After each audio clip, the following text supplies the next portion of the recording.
The Tower of London is an icon of England due to its colorful history. After being forcefully built by William the Conqueror, the Tower of London continually gained new features through the kings and queens that followed. Today, the Tower of London is one of the many popular tourist attractions. The Yeoman Warders, now Beefeaters, are popularly known as ceremonial guardians of the Tower of London, but also members of the Sovereign's bodyguard of the Yeoman Guard Extraordinary. The guards are also known for the tours they give about the history of the tower.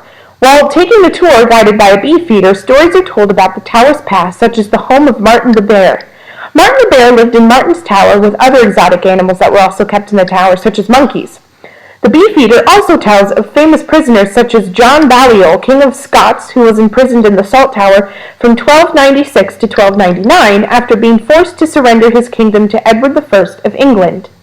Another story that should be recognized for injustice is the story of Lady Jane Grey, the 9-day Queen of England. After being named heiress to the English throne in her great-uncle Henry VIII's will, Lady Jane Grey was trusted into the marriage with Guildford Dudley just days before the king's death.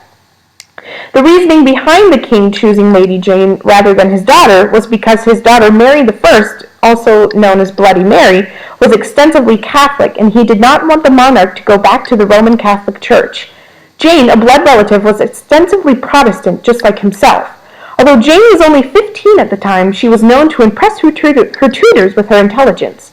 So even though she suspected the Dudleys' plan, she had no say in the matter due to the agreements arranged between her parents and the Dudleys.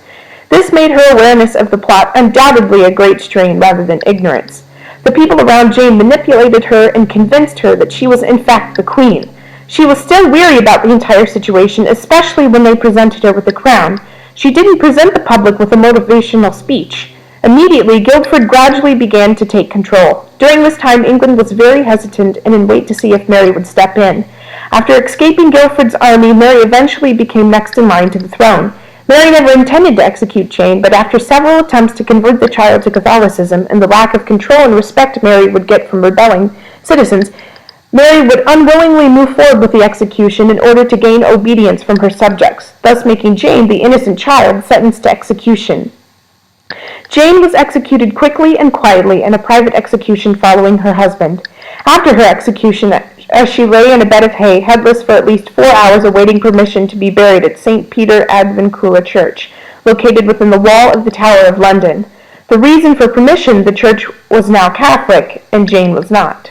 Overall, I believe that Jane Grey's execution was the most unjust because Jane was just the political puppet to her husband and family's greed and strive to become a part of the hierarchy. She was an innocent bystander who was executed in order for Queen Mary to keep control over her.